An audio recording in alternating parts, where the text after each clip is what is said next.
Hey, you guys, it's Priscilla. Welcome to the Groomers Table. We have a whole new setup, and our new guest today is Mario. Ooh. That was good. That was good. I'm Mario, also known as the LA Dog Stylist on all social media platforms. Nice. So, Mario, tell us a little bit about yourself. How did you get into grooming? So, funny story, right? Okay. I started off in retail, and then I was doing retail management for about, I want to say, a few years. After the whole quarantine thing happened, I ended up looking for a school, ended up going to the school, and then just fell in love with it. I mean, aside from me grooming my dogs at home, because my mom also rescued dogs, she was like, here you go, a pair of clippers, shave the dog down. And I was literally using a number 10 blade. Oh, wow. On all of my dogs. I actually have a really old photo of one of my dogs that I did that my partner laughs about all the time. So, after I went to school, I just realized that I had this different passion for grooming, which was great. So, yeah. So your mom would rescue dogs? That's how it started? Well, it was more so like, your tia doesn't want a dog. Or your cousin can't take a dog anymore. So it was more so like my mom was like, ay, no lo lleves al, and it was like, don't take it to the shelter. I'll take care of it. Right. So that's how we ended up with like literally 15 dogs at some point. You're lying. Yeah. All small dogs, right? It was a combination. Growing up when I was a kid, I had 3 big dogs. Okay. Wait, 3 or 4? No, 4. It was Titi, Paloma, Lobo, Goofy. And those guys were German Shepherd mixes. And those were my first pets. Oh, yeah. And after that, I ended up getting a pit bull. And then after that, it was just all littles. Littles. So the house was full of dogs, and yeah, it was crazy. So that's where my passion started, really. So, oh my gosh, I can only imagine 15 dogs. That means you guys were picking up constantly. Dude, there was poop. There was a lot of poop. So it's 3 siblings, me and my 2 younger brothers. Yeah. So it was literally like, who's gonna go pick up the poop today? Yeah. And usually it was my dad. So.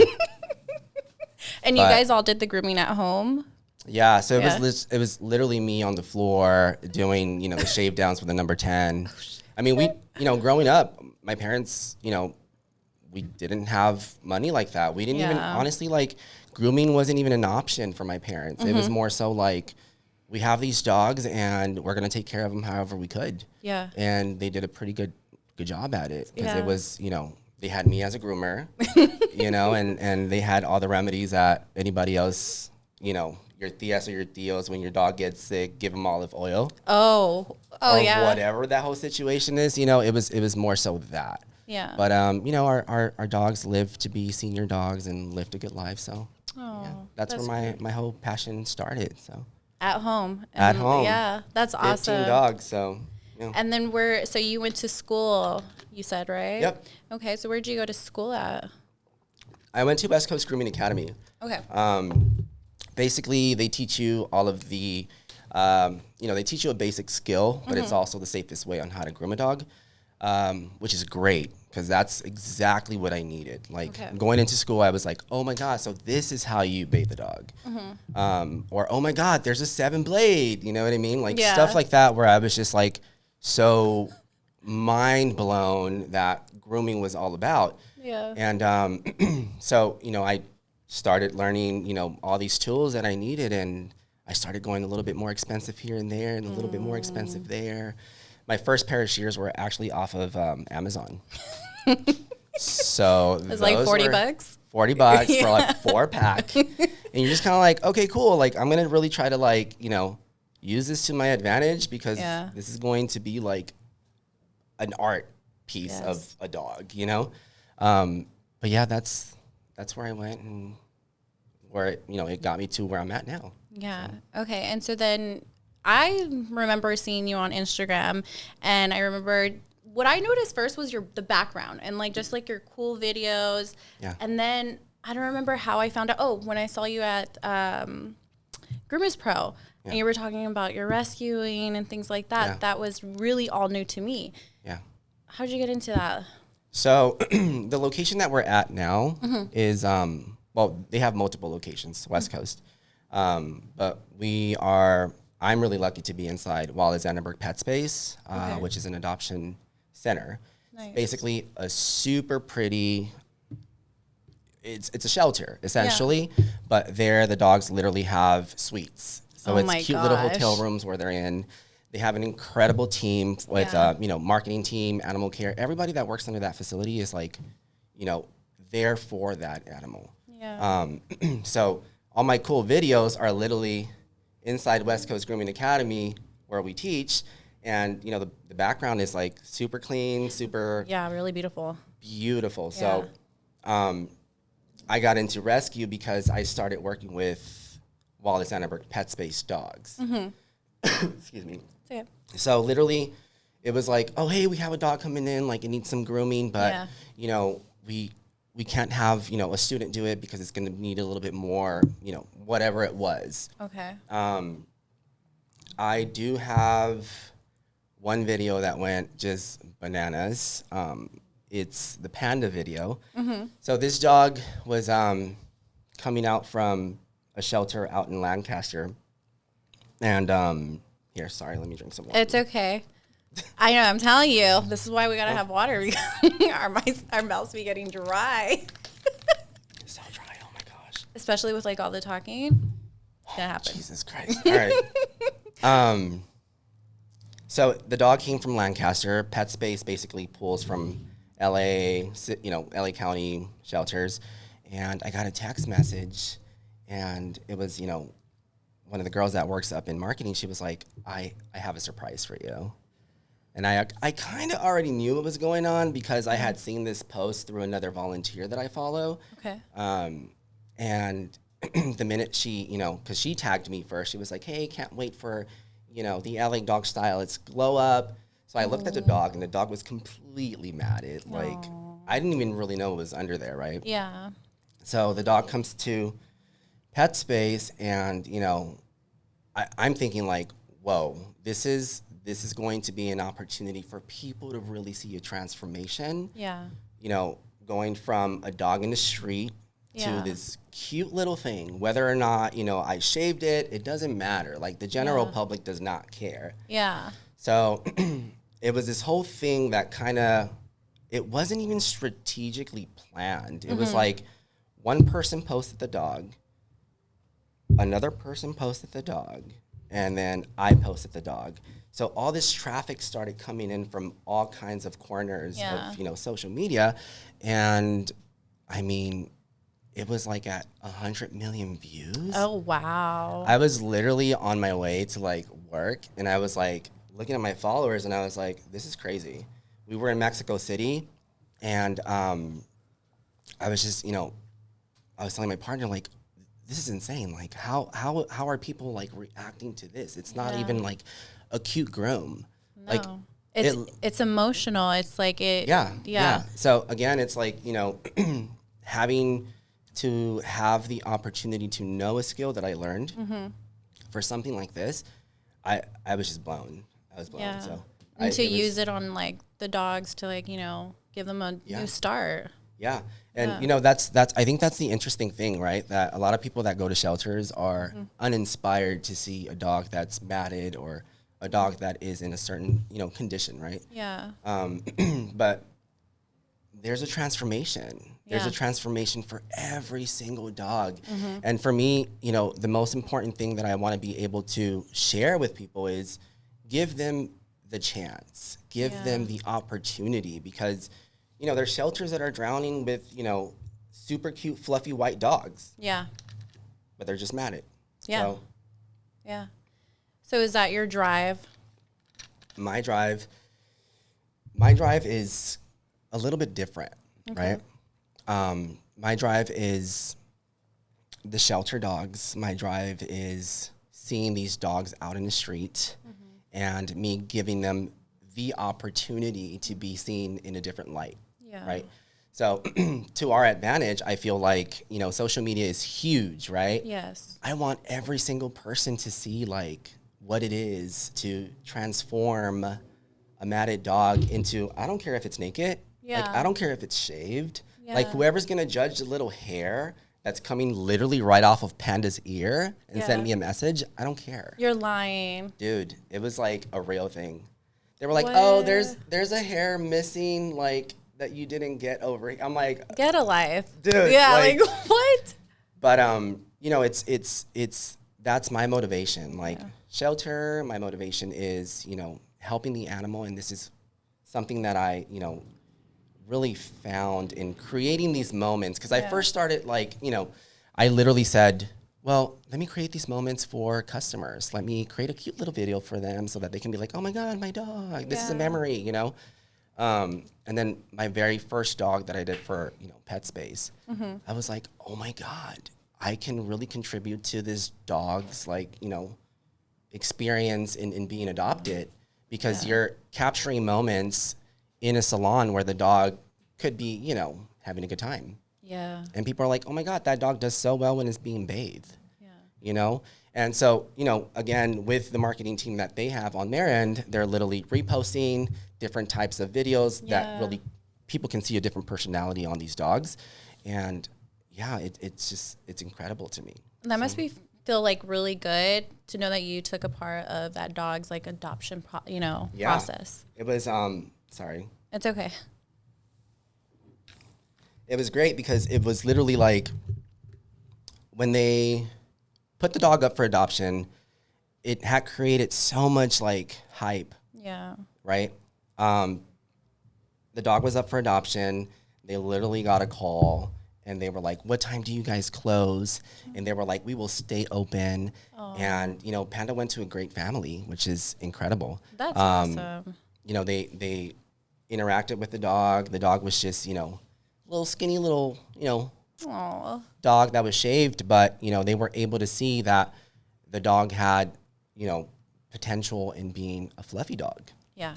So I think that is what really, you know, what I'm really trying to put out there is I want to inspire people to go into a shelter, pick up a dog and say, I will give you the best life. I don't care what you look like, you know? So, and, you know, I see a lot of groomers also going to shelters now and transforming dogs, right? Yes. I'm pretty sure it's been done multiple times, years before our time, but, you know, we see it more often now because we literally have social media. Yeah. You know, so all these transformations, all these, like, you know, people walking into a shelter, groomer, for example, and transforming dogs, like, people are going to walk into a shelter and be like, holy crap. Yeah. This dog looks amazing. Yes. And adopt. So essentially, you know, that's the goal for me as a groomer. Yeah. That's awesome. That's such an amazing story. Like, I think you're like probably one of the, you're different. You're definitely different from all of the other groomers that are on social media. Like, you really do have a good heart. Not that I'm saying that nobody doesn't. I'm just saying, like, you are really thinking about the dogs and the, you know, the process of like giving them a transformation and giving them a good home, you know? Yeah. That's and you know, beautiful. it's, I'm not going to take the full credit with, you know, the adoptables that, you know, that I've worked on or the Academy has worked on. The full credit goes for Wallace Annenberg Pet Space, right? Yeah. Because they have an entire team that pushes and pushes and pushes. Yeah. What I do love to take credit for is the strays that I also save from the street. You know, not so long ago, it was a rainy day and I seen this like just a little brown thing walking across the way, and I'm over here, you know, super nosy, having my coffee on my day off, and I'm like, what the hell is that? So I, you know, I immediately run outside and I'm like, oh my God, it's a dog. Like this is a full dog, and the dog was like neurological issues, like it was just medical, like was a disaster. Yeah.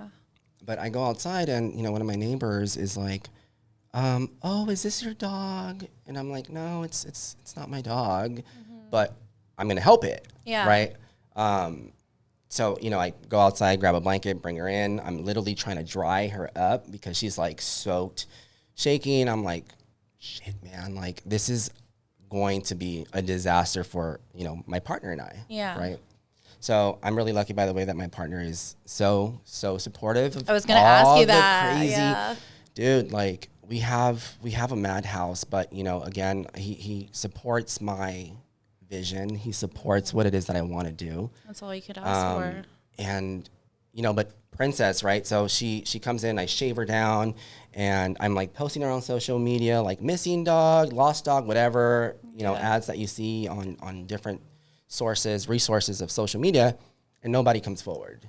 So at that point, I'm like, well, I'm gonna give her a good life. Yeah. And she's our dog now.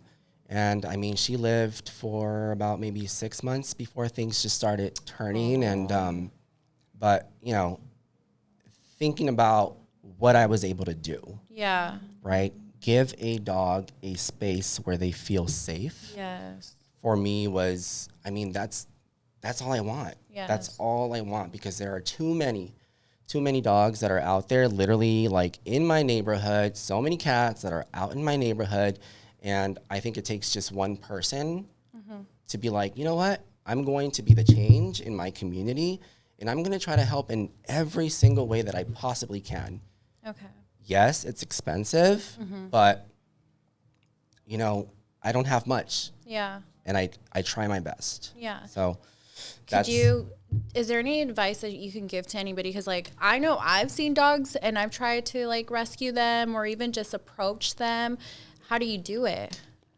It's not easy. Yeah, I know. It is not easy, man. 4th of July, I think I try not to chase, because that's the first thing that you don't want to do. You don't want to chase an animal. Yeah. You want to corner them up, and you need help. You know, they need to be cornered up, because if you're in a main street and you're trying to run with the dog, forget it. It's not going to happen. How many have we saved? I want to say, so there's Balto, a husky. There is Doug. Doug was like a terrier mix. And then Selena, who's a cat. Princess, the senior lady. Most of them have come to my house. They're like, the word on the street is. Yeah. I'm not even going to share my address because people are going to feel like they want to drop off their dogs. But it literally, you know, the first dog, also raining, you know, my partner's like, there's a dog outside. And I'm like, what, where? Right? So I'm like literally running out there, and it's a husky, like trying to play in our grass. And like, I go out there and it's pouring, and the dog is just kind of like doing his thing. And I'm like, you're going to stay here until we figure it out. Yeah. There was that. There was another dog that, you know, was just going in, you know, in front of our property and was literally chilling underneath the cars. And I was like, I'm going to be your best friend. Aww. And, you know, you just slowly approach these dogs, you know, with my intention is never like, I'm going to trap you, I'm going to get you, because it's really important when you put out that energy to not be so, you know, overpowering into something, right? So I just kind of hang out with them and just, you know, I might look crazy to all my neighbors because I'm literally outside talking to myself, you know, like, who the hell is he talking to? You're all on the ground. Come here. Dude, I'm like literally like outside just like, okay, so, well, we're going to be friends. You don't know this part yet, but, you know, this is literally what's going to happen. And I was able to just build the relationship and the trust with these animals. And, you know, from there, once they're in my backyard, it's like, all right, go time. Like my brain starts going, post, see who reaches out. Because again, like, you know, with one simple post, somebody can be like, oh, my mom is looking for a dog like that. Or, you know, whatever, my cousin, that's my cousin's dog, whatever it is. Like, once that dog is in our backyard, it's game on for me. Yeah. So just like, you know, there's big facilities with an entire team pushing the dog to get adopted, I'm also through my social media pushing the animals with like the people that are following me, you know, the people that want to see these stories, want to see a happy ending to these things. Like it's really inspiring. So yeah. And I think last time I was talking to you, you said you go to Mexico too, right? You know what, me and my friend were thinking about the whole Mexico thing, right? Okay. I'm a little scary cat. To go to Mexico? To just go try to save a dog in Mexico, you know? I feel like trying to get them over, across the border, for me, it's like a little scary in a sense. Oh, okay. I know that there's, steps to follow, but for me, it's like, there's so many out here. Yeah. There's so many out here, yeah.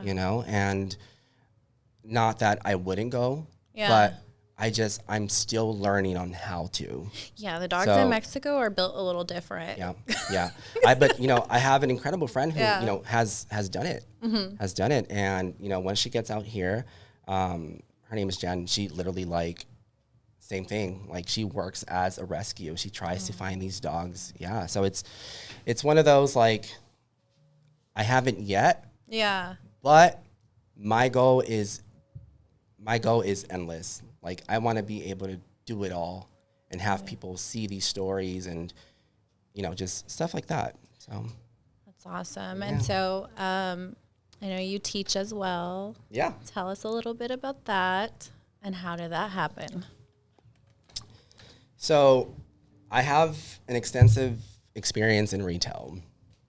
I've always been a store manager at higher volume stores. Okay. So my resume, looks kind of cool when it's I'm going to go apply at, a store. Yeah. Coming into the academy, I literally, they saw a spark, a different kind of spark, a different type of motivation, which is, something that I've kind of learned throughout the years.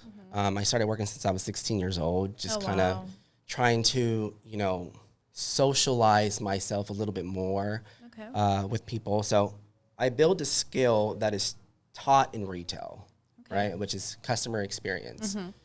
So that led me into being an instructor.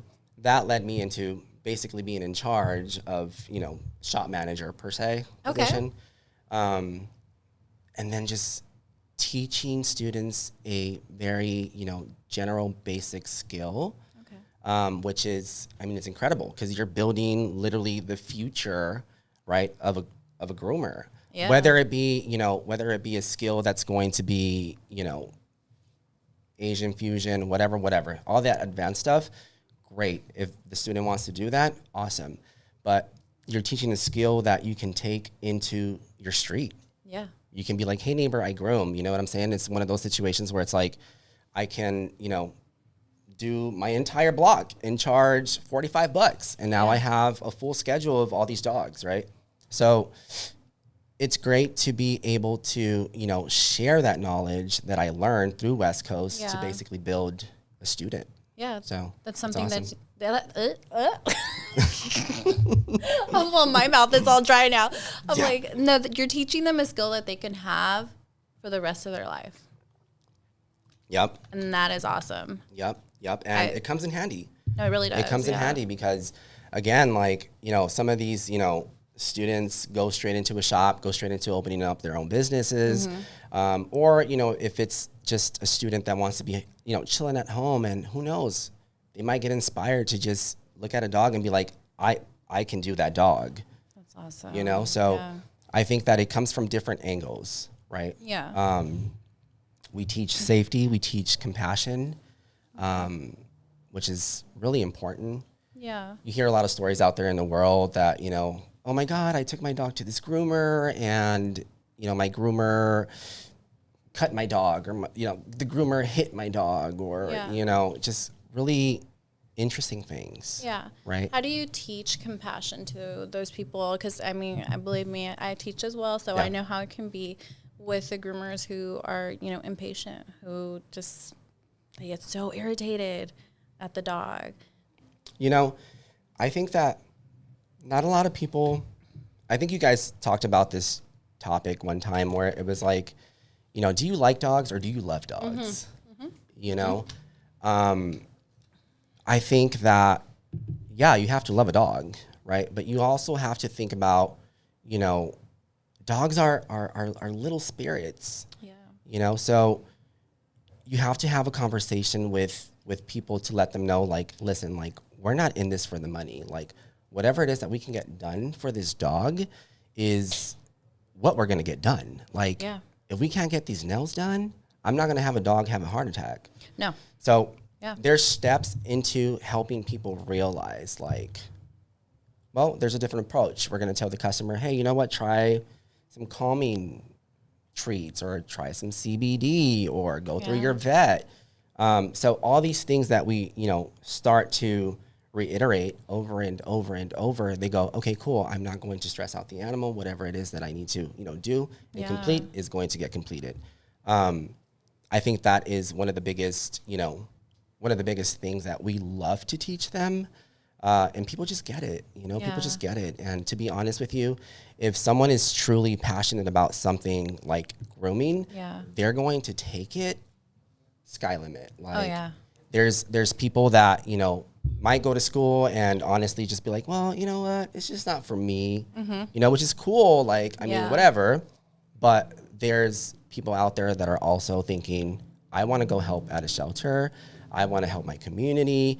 I want to work for a shop. I want to open up my own mobile business. Like, there's so many, like, just this huge opportunity. Different aspects of like grooming that you can either pick or choose which one you want to do. Yeah. So, it's something that you start just plugging into people's minds. Like, the dog is important because the dog has feelings. The dog is important because the dog is a little spirit.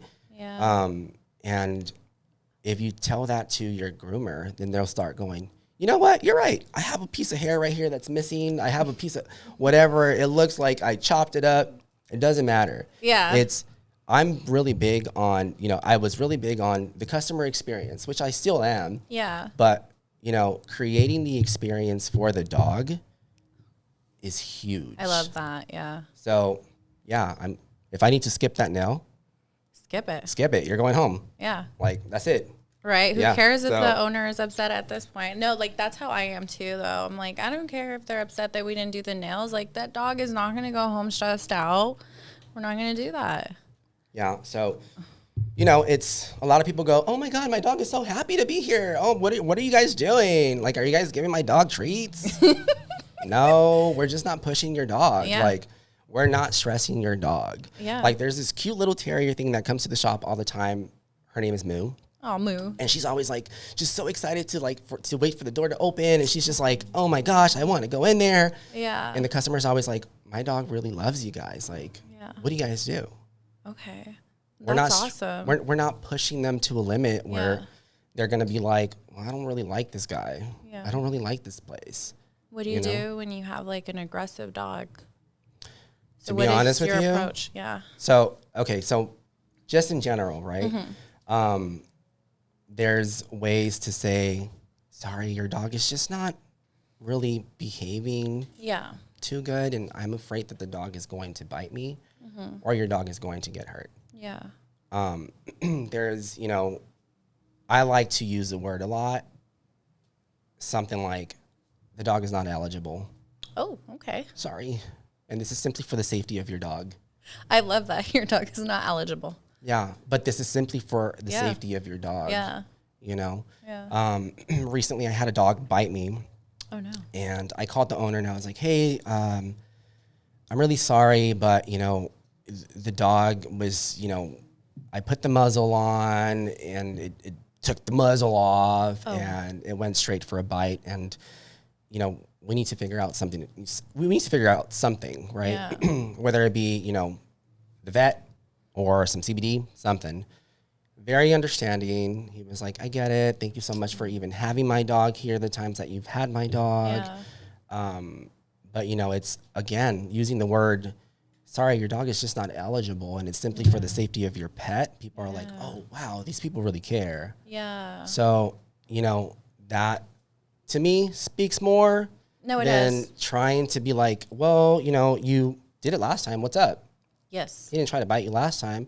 But it's like, yeah, but I'm sorry, man. Like, your dog is probably not having a good day. We can revisit this. Yeah. We can revisit this. Yeah. And if it doesn't work out, then I'm sorry, the dog is not eligible. Yeah. So, and we use that a lot also in the academy because it's like, you don't want your students to get hurt, right? No. You want to motivate and inspire. We do get mild behaviors, but it's nothing too aggressive. Yeah. So, yeah. Yeah, I'm really big on that too. Like, it's like the dog's aggressive. Like, we'll try it again one more time. Today's not the day. Your dog's having a bad day. Yeah. Yeah. And I think it's really important to also, you're not only building a relationship with the dog, but obviously you're building a relationship with the person that's paying. Yes. And the most important thing to, do with this is build a true, honest relationship with the person who is paying, because that is most important. Yes, like, it is. They are going to understand that you're going to say, hey, listen, your dog is having a bad day. Your dog just took a dump in my, grooming table. Like, what's up? Maybe you should take it to the doctors. They go, you're right. My dog hasn't been feeling well this morning. Something. You just start building these like different types of relationships with the, with the public. Yeah. And they start respecting you a little bit more in a sense, right? Because trust me, I hear a lot of stories where it's like, well, the nails need to get done. Yes. And it's like, well, can you give me a little bit of feedback as far as your dog's behavior at the other grooming salon? Oh, no. My dog is fine. My dog is good. Sounds kind of sketch, right? Yeah. But also something that I really like to do is when you go through an assessment, right? Mm-hmm. So I like to assess the dog when I pick up the phone. Okay. It's more like, thank you for calling, blah, blah, blah. Have you, when was the last time you were at a groomer's? Is there, any medical issues that your dog might have? You start asking all these questions right before they walk into your door. And one thing that's really important is, what feedback do you have as far as your dog's behavior at a grooming salon? Oh, that's a good question. Yeah. And then they can either be honest there, that they're not looking at you straight in your face, right? Or not. Yeah. So these are really important questions that need to be asked right when you get that phone ringing. Yeah. I feel like most of dog owners, like, they usually don't know. Some don't know. But you know what it is, though? I think because a lot of groomers out there are like, oh, no, your dog is great. Yeah. Like, so good. Oh, my, your dog was just chilling on that table. They lie. And then people are like, literally like, but the other groomer literally just told me the dog was fine. Yeah. But you know what's also funny is that, why are you looking for a new groomer? Yeah. So for me, it's like, let's build a relationship with the people, an honest relationship with the people for their pet. Like, it's simple. Like, there's no like, well, this groomer, that groomer, like, no, let's not do that. Like, let's be real. Yeah. So.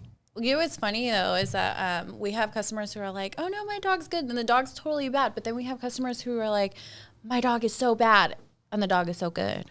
Yeah. And I'm like, how does that happen? I've had that, too. But, again, it's like, listen, when a dog walks into a space, they also feel, if it is a place where it's going to be hectic, crazy, dryers. Like, there's a lot of times that a customer tells me, my dog is like super nervous, whatever. I literally go, hey guys, we're going to turn off the dryers for a second. Let me introduce this dog to the grooming salon. Yeah. And I'm literally carrying the little dog, just kind of like, okay, we're having a good time in here. And then until it gets comfortable enough for me to put in that kennel, then I'm like, all right, guys, let's go back to the dryers. Yeah. Because I don't want that introduction to be, they're in fear. They don't know what they're walking into. It's a new space for them. It smells like a dog, Yeah. It's really how we approach the animal and introduce the animal to certain things, right? Yeah. So. Dogs really do feed off energy, and I also feel that comes from the customer as well. Oh my God! If they're nervous about the new location, or just Dude, coming. I have customers that coming in and they're like, oh my God, my dog! Oh my God, my dog! Right? It's like, oh my God, right? And they're like super wired, right? Into like just energy, and I already kind of know what I'm getting myself into, because I'm like, the dog is probably going to be the same way. And the dog is like pulling on the leash, like, don't take me in there. So you start asking all these questions again, like, what experience has a dog had, whatever, so that you kind of know how to introduce this dog into your grooming salon. Yeah. Right? So, it's, people, the owner's energy too. Yeah, no, it has a lot to do with that as well. Yeah. All right. So what is your next step? My next step is to change the world. You know what? My next step is the same step. Okay. My next step is the same step. I love what I do. Yeah. I love what it is that I'm doing for my community. Yeah. The dogs. Yeah. In my community. I want to be able to take this, to people really seeing a different side of a dog. Yeah. I want to be able to see dogs in a different light. Yeah. Right? So who knows? I mean, speaking things into existence. I want to be able to travel to different places in the world so that I can, transform something in a shelter and somebody to be like, this is so great. You know what I mean? I want to be able to create stories in my neighborhood, for my community to see, like, I can probably do that. Yeah. You know what I mean? And it's just all simply for the animal, man. Like, I don't really see myself, being hungry for all these things or attention. No, I'm just genuinely trying to push an animal to be seen. Like, I'm really trying to push an animal to, like, people to say, that's my dog at that shelter. I'm going to go get that dog. That's my goal. And building different, building students to also have that same love and, just mindset. Like, if we're building the future, right? You're building the future also. Like, there's a way to connect to that. Yeah, it's so deep. Thanks. Yeah. Thank you. I love that. That's like a huge goal, though. I don't feel like most groomers feel like that, though, or have that goal at all. But you know what? It's hard. Yeah, it is, because I feel like the grooming community is really a lot about pretty dogs and who grooms the best, And, I love it. Yeah. I love it. I love to see all the creative stuff. I love to see, just a dog looking beautiful, a dog being a zebra, gorgeous. A dog being whatever. I love it so much. Yes. But my passion is helping and being right in that situation. Yeah. Like, put me in that situation and I completely become a different person. So different, yeah. Sometimes, like, when my partner's like, what are we going to do? I'm like, I don't know. We're just going to figure it out. Like, just the dog is here. The cat is here. Like, we got to do it, And again, he's like super patient with me. Oh my gosh. That sounds like Eddie and my relationship. What are we going to do? I don't know. We're going to do it though. Yeah. Yeah. So, there's different mindsets. There's different goals for groomers. Yeah. And I respect the hustle. Like, you guys, for instance, you guys got a beautiful thing going on, right? Thank you. Thank you. You guys are giving basically people, in the grooming community see different groomers, different stories. Yeah. And who knows, like, somebody might be, a groomer might be inspired to, like, follow my story, and not follow, not say not follow, but like follow a different type of social media, engagement, right? And that's the goal. So, and that is really the goal. I want everybody to know, like, hey, like, we're not all the same. We're not. Yes. Well, it was nice having you on the Groomers Table, Mario. You guys really need to follow him. He has an amazing story, and your goal to, help all these dogs, and, there's a bigger picture, and I really appreciate that. Yeah. Yes. Thank you. Thank you for You're having me here. You're welcome. I'm so happy that, we're a part of this whole grooming thing in different ways, and I really appreciate you guys. I am too. Thank you. And you guys, we will see you next time on the Groomers Table.